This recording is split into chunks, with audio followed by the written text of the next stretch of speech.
आप सभी को। आप सभी का बहुत बहुत स्वागत है हमारे प्रैक्टिस सेशन में। और आज हम करियर निर्धारण को ही आगे लेकर बढ़ेंगे। करियर में योगा को कैसे देखा जाए। अगर किसी का प्रश्न आता है कि योगा का चुनाव, क्योंकि आजकल योगा एक ट्रेंड में है, आज से नहीं बहुत टाइम से योगा का बहुत ज्यादा प्रचलन है और ये दिन ब दिन बढ़ता जा रहा है। तो इसको हम पत्रिका में कैसे समझें, आज इसको हम समझने का प्रयास करेंगे। उसके साथ एक छोटा सा आपके साथ अनाउंसमेंट करना चाहती हूँ। एडवांस प्रेडिक्टिव एस्ट्रोलॉजी कोर्स मार्च में प्रारंभ हो रहा है। उसके साथ ही वास्तु का बैच भी एक मार्च में स्टार्ट हो रहा है। तो आप में से जो भी इच्छुक हो आप संपर्क कर सकते हैं। आइए अपना प्रैक्टिस सेशन स्टार्ट करते हैं।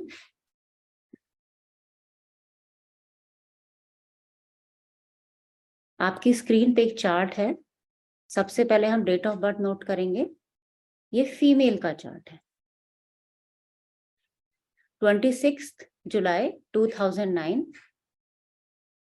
00:35 यानी रात के 12:35 दिल्ली। मेष लगन का चार्ट है। सिंह राशि है। मंगल दूसरे भाव में शुक्र के साथ है और चंद्रमा मेरा पंचम भाव में शनि के साथ स्थित है। यहाँ मैं चार्ट का बहुत ज्यादा डिटेलिंग नहीं करूंगी, सीधा मैं क्वेरी के ऊपर आती हूँ। अभी 2009 का बॉर्न है फीमेल, यानी अभी बच्चा छोटा ही है। आगे इसका करियर अभी निर्धारण हमें करना होगा कि हम करियर को कैसे समझें।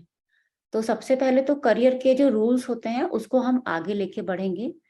उससे पहले माता पिता की जो क्वेरीज आती हैं, क्योंकि बच्ची का इंटरेस्ट योगा में बहुत ज्यादा है, वो करती भी है योगा, है ना। क्योंकि घर परिवार का देखिए जैसा माहौल होता है, जैसे बच्चे को बचपन से ढाला जाए वो उसके अनुरूप ढलना प्रारंभ हो जाता है। बचपन में इसको सूर्य की दशा मिलती है। सूर्य इस लग्न की पत्रिका में, मेष लग्न की पत्रिका में पंचम भाव का स्वामी है और उसकी प्लेसमेंट भी बहुत अच्छी है। उसके बाद चंद्रमा की महादशा आती है, उसकी प्लेसमेंट भी अगर हम देखें तो पंचम भाव में है। यानी जो दशाएं मुझे मिली, भले ही वो थोड़े पीड़ित थे, सूर्य राहु केतु एक्सिस में था, लेकिन वो महादशानाथ। उसके बावजूद भी मेरा इंटरेस्ट जो है वो योगा की तरफ है। उसको पहले हम देखेंगे कि कैसे समझें और क्या जातिका उसमें अपना करियर बना सकती है या नहीं। ये दो क्वेश्चंस अब हमारे पास आते हैं। तो सेकंड क्वेश्चन सॉल्व करने से पहले हम करियर निर्धारण को समझते हैं। करियर निर्धारण के जो रूल्स आप लोगों को बताए जा चुके हैं करियर चैप्टर में, उसको एक बार फिर से रिवाइज कर लेते हैं। कि अगर दशम स्थान मेरा खाली हो, अब यहाँ पे दशम स्थान में राहु है, लेकिन राहु को हम करियर निर्धारण के लिए नहीं लेंगे। राहु और Ketu as a supportive planet हम लेंगे, लेकिन राहु से हम करियर का निर्धारण नहीं करते हैं। तो राहु को हम मानेंगे कि इस भाव में राहु नहीं है, मतलब राहु से हम करियर का निर्धारण नहीं कर रहे हैं। उसके बाद जो हमारा नियम है कि सूर्य, चंद्रमा और लग्नेश, लग्नेश मतलब मेरा मंगल, तीनों में से कौन सबसे ज्यादा बलवान। और बल का आकलन हम सीधा षटबल को देखकर करेंगे। देखिए सूर्य आपका 1.9, चंद्रमा 1.30 और मंगल आपका 1.51, यानी सबसे ज्यादा बलवान ग्रह मेरा मंगल है। अब मंगल पत्रिका में जहां प्लेस्ड है वहां से 10th हाउस हम नहीं काउंट करेंगे, लग्न से ही 10th हाउस काउंट करेंगे, क्योंकि लग्न का स्वामी खुद मंगल ही हुआ। तो यहां से जब हम 10th हाउस तक काउंट करते हैं तो मेरा दशम भाव ही आता है। दशम भाव में मकर राशि है। मकर राशि का स्वामी होता है शनि, और शनि मेरा नवांश चार्ट में मंगल की वृश्चिक राशि में लग्न में स्थित है। यानी मेरे पास एक प्लेनेट आता है करियर निर्धारण के लिए, मंगल। ठीक है ना। अभी मेरी वर्तमान दशा चंद्रमा की है, लेकिन ये बहुत जल्द यानी 2 साल में खत्म हो जाएगी। उसके बाद तक तो बच्ची का अभी 12th ही कंप्लीट होगा, उससे पहले तो ये करेगी नहीं इसमें करियर अपना, है ना। उसके बाद कोर्सेज करेगी, फिर उसके बाद अपना करियर निर्धारण करेगी। यानी मेन जो मेरे ऊपर इफेक्ट होगा वो मंगल की दशा का इफेक्ट होगा करियर निर्धारण में भी। और दशा के दशानाथ जो आएगा आगे वो मंगल की ही दशा आएगी, और मंगल पत्रिका में बलवान ग्रह है। उसके बाद हम देखते हैं कि सबसे बलवान ग्रह कौन है मेरे चार्ट में, क्योंकि सबसे बलवान ग्रह का हमेशा हर फील्ड में आपको असर दिखाई देगा ही देगा। तो इस पत्रिका में 1.85 का बल लेकर शुक्र सबसे ज्यादा बलवान है, और वो लग्नेश के साथ दूसरे भाव में प्लेस्ड है।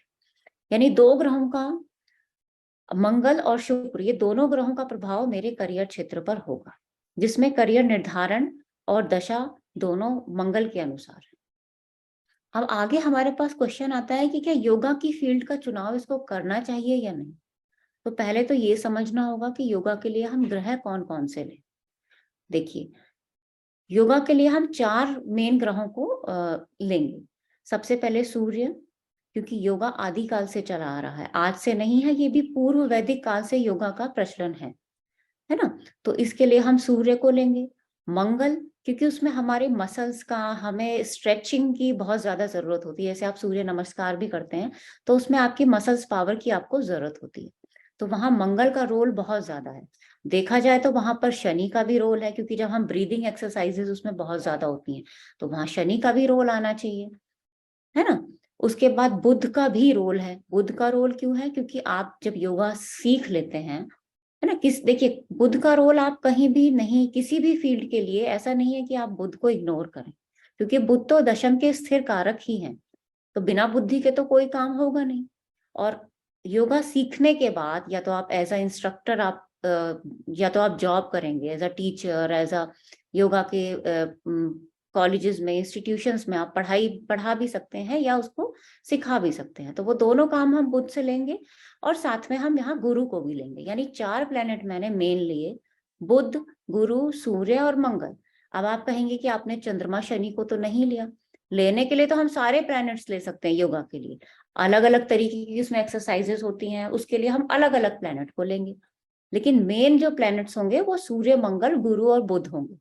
और मेन जो होता है योगा में कि हमारा मानसिक स्थिति जो होती है ना, वो हमारा जो स्ट्रेस लेवल है जो आजकल बहुत ज्यादा बढ़ गया है, उसको कैसे कंट्रोल किया जाए। क्योंकि अगर मेंटल हेल्थ अच्छी है तो फिजिकल हेल्थ कहीं ना कहीं अपने आप अच्छी हो जाएगी।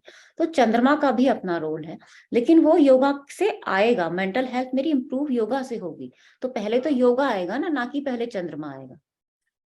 तो हम सूर्य, मंगल, बुध और गुरु, ये 4 प्लैनेट्स लेंगे। अब इनके पत्रिका में चारों प्लैनेट्स का बल आप देख लीजिए, सूर्य, मंगल, बुध और गुरु। यहाँ गुरु को छोड़कर बाकी सारे प्लैनेट्स षटबल में बलवान है। आगे दशा मुझे मंगल की मिलने वाली है, यानी दशा भी मेरे पूर्ण योगकारी ग्रह तो मैं नहीं बोलूंगी, क्योंकि उसकी एक राशि अष्टम में भी है, लेकिन वो लग्नेश है ना, और उसी की दशा आ रही है और वो शुक्र के साथ बैठा हुआ है। यानी मैं अपनी पूरी मेहनत से, पराक्रम से, पूरा बच्चा अपना मन लगा के उस फील्ड की तरफ जाएगा और अच्छी स्टडी भी करेगा, और योगा के फील्ड में उसको सफलता भी मिलेगी। अब आप कहेंगे कि गुरु जब इतना पीड़ित हो गया है, यानी षटबल में बहुत वीक है, शनि से दृष्ट है, तो सफलता की बात क्यों कही गई। देखिए, गुरु से हम बात कर सकते हैं कि मैं किसी बड़े स्कूल में, गवर्नमेंट स्कूल में, कॉलेजेस में एज अ टीचर या एज अ इंस्ट्रक्टर हो सकता है कि मैं काम ना करूं, क्योंकि उसमें गुरु का बलवान होना बहुत जरूरी है।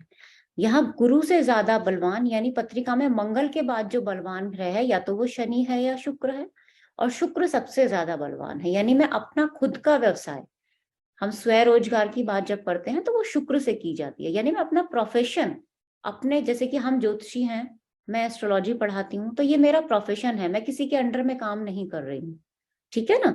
तो ये मेरी जॉब नहीं होगी। तो अपना स्वरोजगार के लिए हम हमेशा शुक्र की बात करते हैं। तो हो सकता है कि जाति का आगे चल के अपना एज अ बिजनेस इसको ले, as a adviser, as a consultant, as a specialist, या इसके साथ वो नेचुरोपैथी को भी इन्वॉल्व कर सकती है, न्यूट्रिशन को भी इन्वॉल्व कर सकती है। तो दे आर वेरियस फील्ड। अब इतनी फील्ड्स हो चुकी हैं कि आप उसका डिस्क्रिप्शन ही नहीं कर सकते। योगा के साथ आप साइड बाय साइड बहुत सारी चीजें साथ में लेके चल सकते हैं। तो मुझे उम्मीद है कि ये चार्ट आपको किस तरीके से हम एक एक फील्ड को हम आपके सामने लेके आएंगे। जैसे आज योगा की फील्ड लेके आए, तो फिर आगे टेक्निकल लाइन को लेके आएंगे। अब टेक्निकल लाइन में भी बहुत सारे पार्ट्स हो जाते हैं हमारे, है ना। उसके बाद हम क्या मीडिया सेक्टर में जा सकते हैं। तो बहुत सारी फील्ड्स होती हैं, उसको एक एक करके हम धीरे धीरे समझने का प्रयास करेंगे। गुरु वीक है तो इसका मतलब मेरी लाइफ में हमेशा संतुष्टि की कमी रहेगी। मेरा कार्य व्यवसाय अच्छा हो, मेरे पास धन दौलत की कमी ना हो, लेकिन उसके बाद भी मेरे मन में जो एक सेटिस्फेक्शन होना चाहिए ना, उसकी हमेशा कमी रहेगी। और वो मेन उसको फील होगा जब गुरु की महादशा आएगी। क्योंकि गुरु की जब महादशा आएगी, प्लेसमेंट बहुत अच्छी है, लेकिन उससे 3 ग्रह षडाष्टक में है और एक ग्रह 12 की स्थिति में है, 2-12 की स्थिति में। तो मुझे उम्मीद है कि आज का चैप्टर आपको छोटा ही था, लेकिन थोड़ा टॉपिक अलग था। इसी तरह आप समझेंगे तो आगे बहुत अच्छे से समझ पाएंगे। आज के लिए फिर इतना ही रखते हैं। बहुत बहुत धन्यवाद।